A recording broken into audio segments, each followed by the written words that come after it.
Amin. Yuk langsung saja masuk firman Tuhan. Judul khotbah saya di siang hari ini adalah Celebrate the Small Wins. Merayakan kemenangan yang kecil. Yang menurut orang mungkin kecil, menurut orang mungkin biasa aja, menurut orang mungkin itu hanya kebetulan, menurut orang itu bukan hal yang perlu dirayakan. Tapi biarlah di hari ini kita mau setiap detik di hidup kita merayakan Tuhan. Amin. Terserah orang bilang itu kecil, terserah orang bilang itu kebetulan, terserah orang bilang itu bukan hal yang dahsyat, itu biasa saja. Kemenangan yang kecil, kita perlu belajar merayakan kemenangan yang kecil. Amin. Karena engselnya boleh kecil, tapi daun pintunya yang besar. Engsel yang kecil itu berguna untuk membuat daun pintu yang besar itu supaya pintunya terbuka. Supaya kita mengerti hari ini, kemenangan kecil yang kita alami hari ini adalah sebuah step yang Tuhan rencanakan membawa kita kepada kemenangan besar yang Tuhan mau ada di hidup kita. Izinkan saya menjelaskan dulu 1 Samuel 14, kita akan baca ayat 24. Tapi sebelum sampai di sana, ada apa dengan 1 Samuel 14? Saya minta waktu setiap kita, sedikit saya jelaskan 1 Samuel 14. Di sana ada satu keadaan orang Israel di bawah kepemimpinan Saul ada di sebuah lembah, lalu sedang bersembunyi dan beristirahat di sana, di salah satu lembah, di mana di atas lembah itu ada orang Filistin mengepung dan mereka bersembunyi beristirahat menanti kalau mereka selesai dikepung.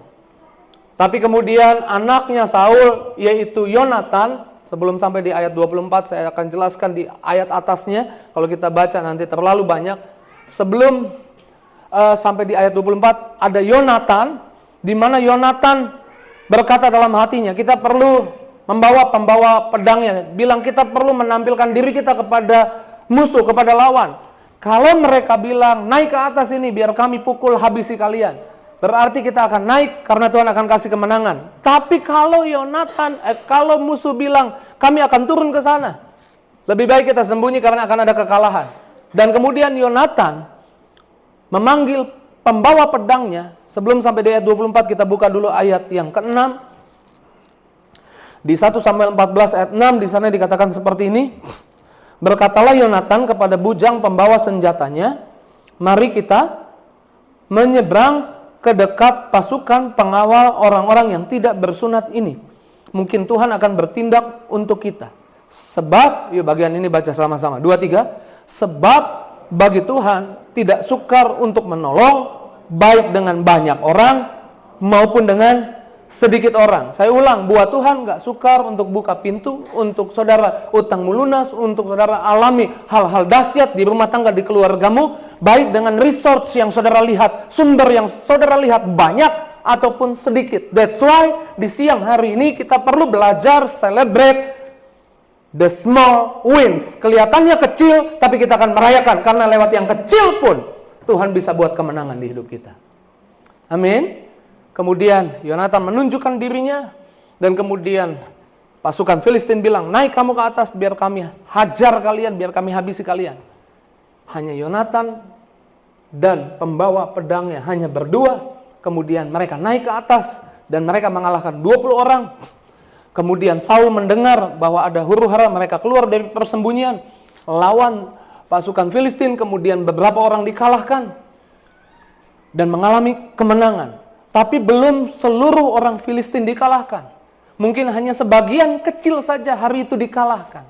Lalu kemudian masuk ke 1 Samuel 14 ayat 24. Ketika orang-orang Israel terdesak pada hari itu, Saul menyuruh rakyat mengucapkan kutuk, katanya, terkutuklah orang yang memakan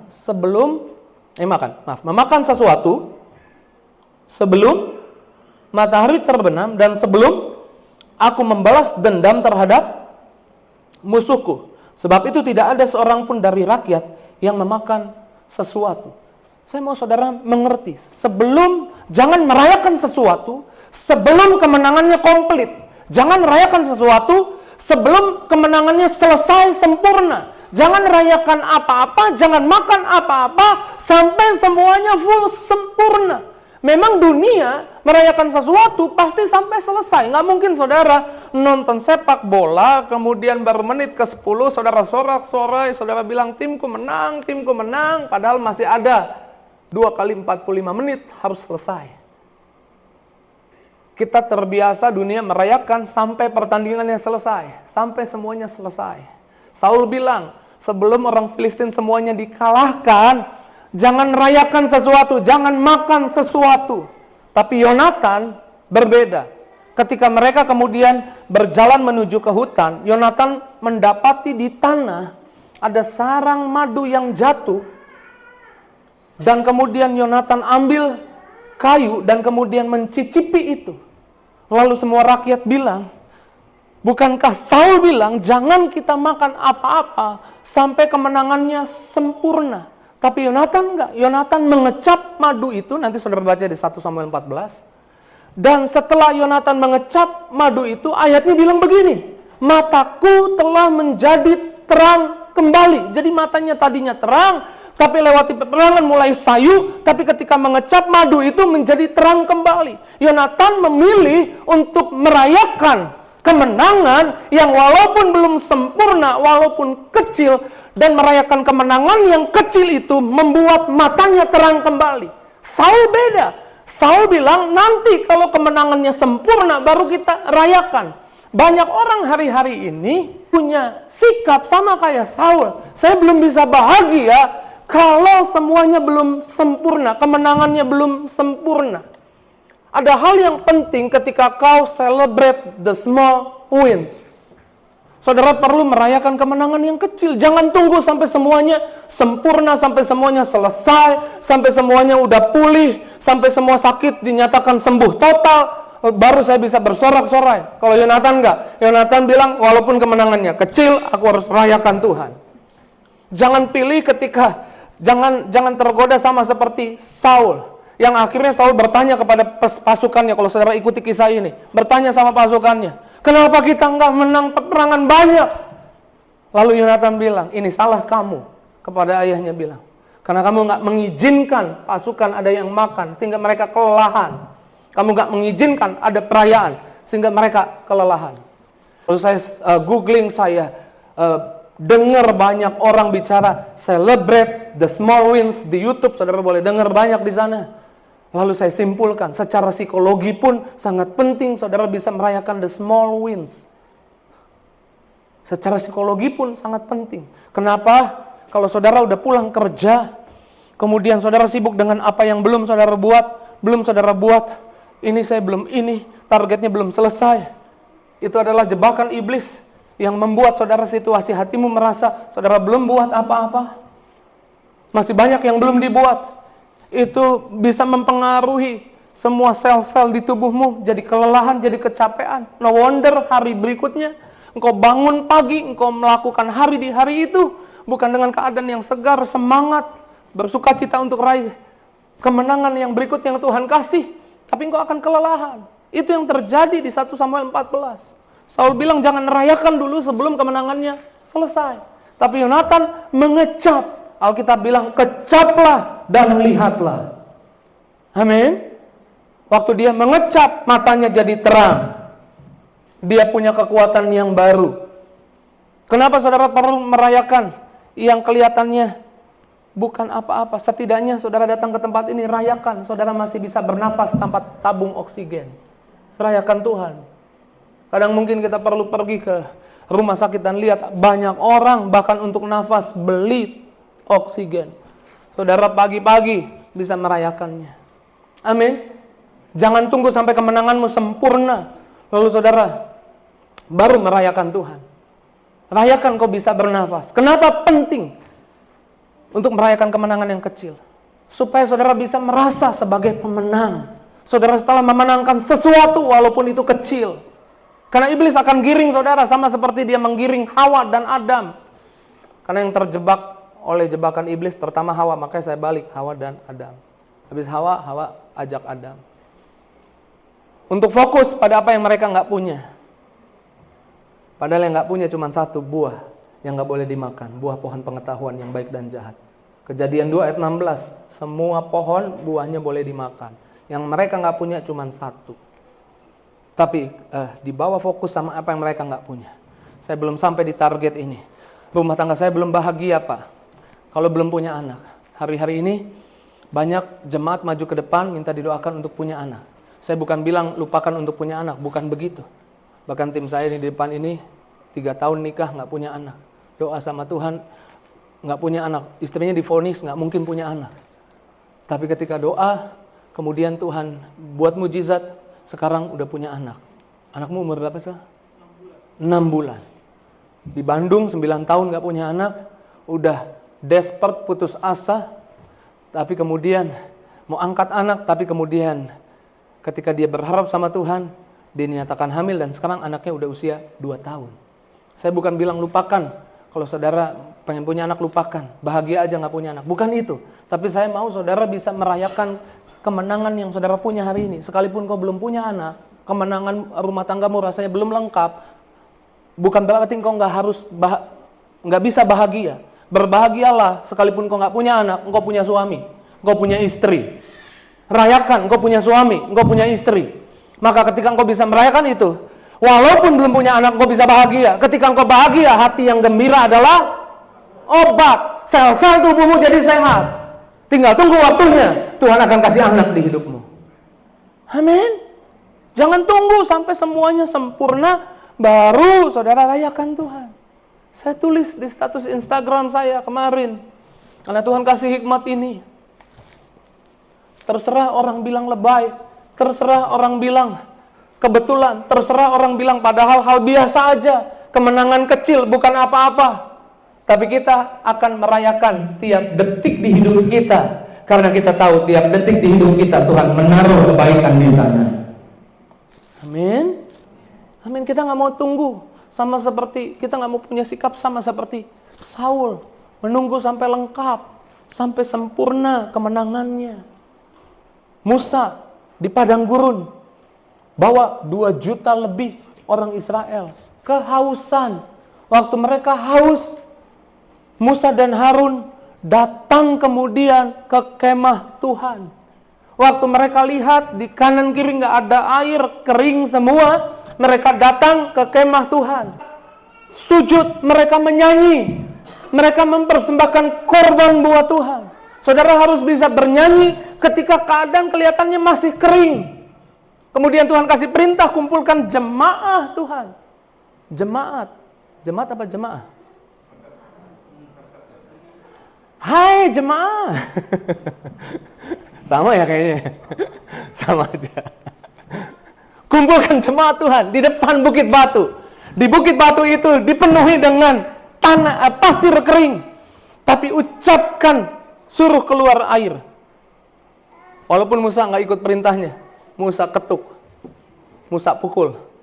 Bukit Batu yang tadinya penuh dengan kekeringan, sekarang penuh dengan air. Mereka bisa minum. Dan mereka, ternaknya juga bisa minum. Tuhan bisa ubah yang kering di hidupmu menjadi berlimpah dengan air, berlimpah dengan berkat. Tapi saya mau bilang, jangan tunggu sampai keluar airnya baru engkau memuji Tuhan. Dikala keadaan kelihatannya belum lengkap, belum sempurna kemenanganmu, angkat tanganmu, pujilah Tuhan. Dan bilang, sebab Tuhan baik, bahwasanya untuk selamanya kasih setianya. Oh, sebab Tuhan baik, bahwasanya untuk selamanya kasih setianya. Percayalah, waktu saudara bisa bersyukur, saudara bisa merayakan kemenangan yang kecil. Kemenangan kecil, tambah kemenangan kecil, tambah kemenangan kecil, naikkan syukur menjadi kemenangan besar buat hidupmu. Ya, tepuk tangan yang dahsyat, yang luar biasa. Saudara udah buat sesuatu. Jangan biarkan iblis menggiringmu berpikir masih kurang, masih kurang, masih kurang, masih kurang. Masih belum punya, masih belum punya, masih belum punya. Bukan artinya saudara nggak punya target. Tapi setidaknya untuk misalnya saudara kerja hari itu, lalu pekerjaanmu belum selesai, lalu engkau pulang, bos bilang lanjutin besok ya. Waktu pulang, lalu engkau pulang kerja, keluar kantor, Bilang sama dirimu, kita harus rayakan pekerjaan yang walau belum selesai, tapi masih setengah, tapi itu sudah dikerjakan. Kita harus bersyukur untuk kekuatan yang Tuhan kasih. Aku mengerjakannya walau belum selesai, tapi itu sudah dibekerjakan. Kamu hebat. Kamu harus rayakan kemenangan. Kamu harus pergi ke tempat pecel lele, makan yang banyak, enak ya kan? Rayakan kemenanganmu. Rasakan bahwa kamu udah mengalami kemenangan. Amin. Sehingga kamu seger lagi. Istri saya lagi coba mau bisnis. Lalu kemarin sempat, aduh ini bisnis bisa nggak ya? Bisa nggak ya? Ini bukan soal uang ya, it is not about the money.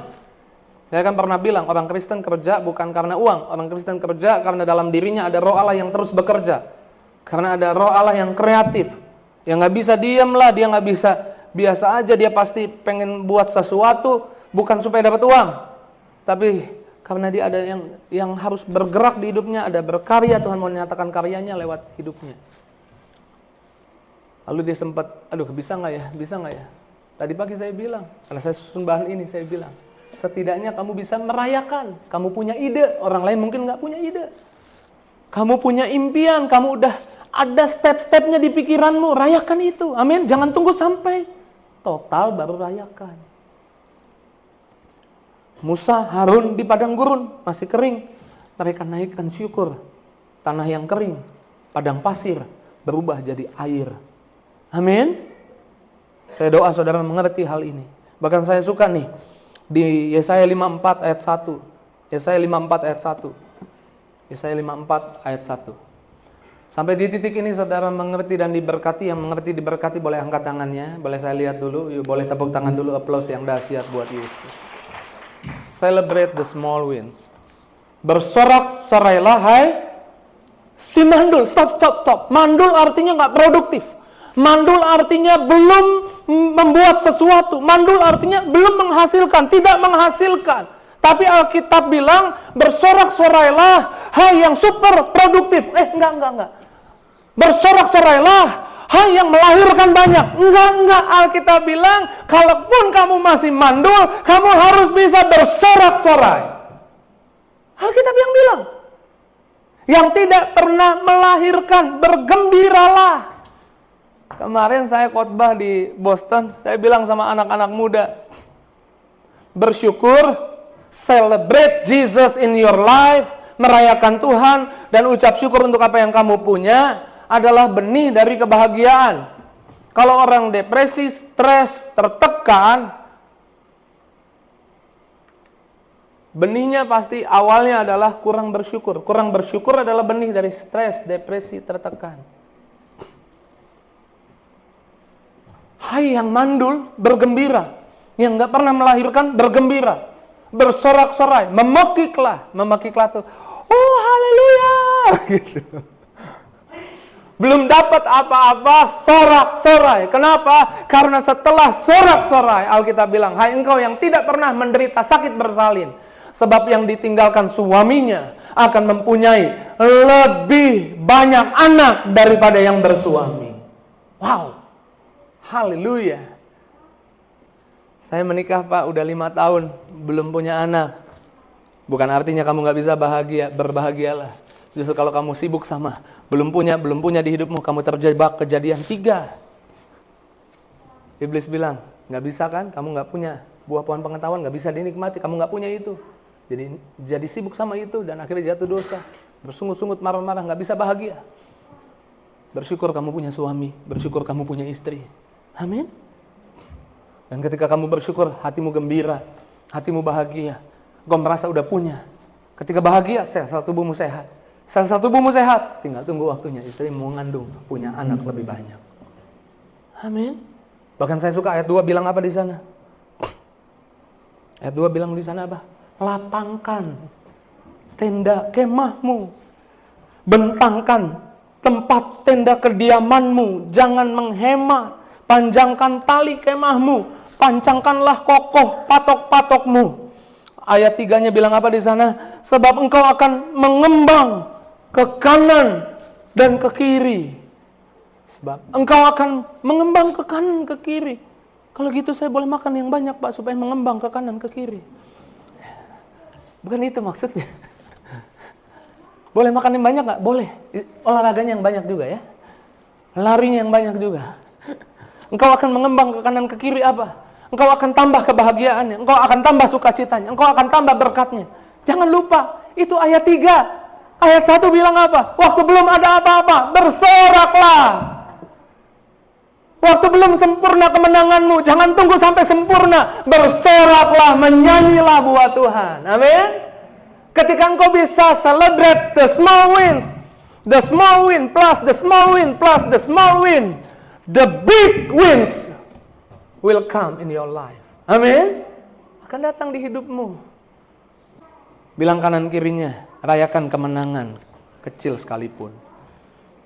Pegang dadamu, bilang, kita harus rayakan kemenangan yang menurut orang kecil sekalipun. Amin. Saudara udah menang, rayakan kemenangannya. Apa buktinya? Saudara datang sesi 2 nih. Saudara ibadah nih. Rayakan itu. Tepuk tangan dulu buat dirimu, tepuk tangan buat Tuhan. Kamu udah menang loh. Kamu ke gereja, ada orang gak gereja hari ini. Jaminnya ada orang gak gereja, tapi kamu udah ke gereja. Amin. Rayakan kemenangan. Kamu dengar kabar baik nih sekarang. Pola pikirmu dirubah nih. Kamu tahu bahwa kamu harus merayakan walaupun belum sempurna, rayakan. Kamu ngerti nih clue-nya, kamu ngerti nih kisi-kisinya. Untuk dapat panjangkan kemahmu. Jangan menghemat. Aku mau kasih berkat yang banyak. Ketika engkau berhasil merayakan kemenangan yang kecil, saya percaya kemenangan besar akan datang buat ekonomimu, akan datang buat kesehatanmu, akan datang buat anak-anakmu, akan datang buat keluargamu. Amin. Tepuk tangan dulu yang dahsyat, yang luar biasa. Ada anak muda putus asa ketika lamar kerja kemudian ditolak. Tapi saya ingat, kita harus rayakan. Dari sekian banyak orang, kamu berani masukin lamaran kerja. Kamu udah buat step yang bagus. Kamu udah buat langkah yang bagus. Rayakan itu. Tapi gagal, kita coba lagi. Amin. Bahkan Tuhan punya kehendak. Tuhan punya kehendak. Seisi dunia diselamatkan. 2 Petrus 3 ayat 9 bilang, Tuhan menghendaki semua orang bertobat. Semua orang masuk kerajaan sorga. Sekarang ada 7 miliar atau 8 miliar orang di dunia. Anggaplah yang udah bertobat 3 miliar atau 4 miliar. Enggak, kita punya iman lebih ya, 5 miliar anggap. 5 miliar orang udah bertobat. Masih ada 3 miliar yang belum bertobat. Tapi kita lihat apa yang Tuhan katakan tentang hal itu. Di dalam Lukas 15 ayat 10. Lukas 15 ayat 10. Tuhan berkata nih kepada saudara, Tuhan berkata kepada saya, Tuhan berkata kepadamu, aku berkata kepadamu, demikian juga akan ada pesta di sorga, ada perayaan di sorga. Amin. Ada tarian di sorga, ada sorak-sorai di sorga. Karena berapa banyak? Dari 3 miliar yang belum bertobat, ada yang bertobat berapa? 1. Tuhan gak tunggu sampai 3 miliar. 1 nih kemenangannya kecil banget. Tapi Tuhan bilang, walaupun 1 kemenangan kecil, sorga bersorak-sorai. Kalau sorga punya sikap seperti itu, 1 Yohanes 4 ayat 17, demikian kita yang percaya Yesus, seperti Yesus di sorga, demikian kita di bumi ini. Kemenangannya kelihatan kecil, tapi lewat 1 orang itu, Tuhan bilang, ada janji lagi, 1 orang bertobat, seisi rumah diselamatkan. 1 orang bertobat, seisi rumah diselamatkan. Keselamatan yang lebih banyak akan terjadi. Sorga ngerti itu. Makanya sorga ketika 1 saja, sorga udah buat pesta. Kalau engkau lihat apa yang belum ada di hidupmu, Pak, keuangan saya belum sempurna. Pak, keharmonisan rumah tangga saya berantakan. Pak, masa depan anak-anak saya nggak tahu nih bayar kuliah nanti gimana mereka. Saya nggak tahu pergaulan mereka gimana. Banyak yang kurang di hidup saya. Stop, lihat yang kurang di hidupmu dan mulai lihat ada kemenangan yang mungkin orang bilang kecil, mungkin dirimu bilang kecil. Rayakan kemenangan yang kecil itu, karena kemenangan yang kecil akan bawa kemenangan yang besar. Amin. Di akhir zaman kita perlu hidup dengan iman. Pemain musik boleh siap-siap. Waktu saya sudah hampir habis.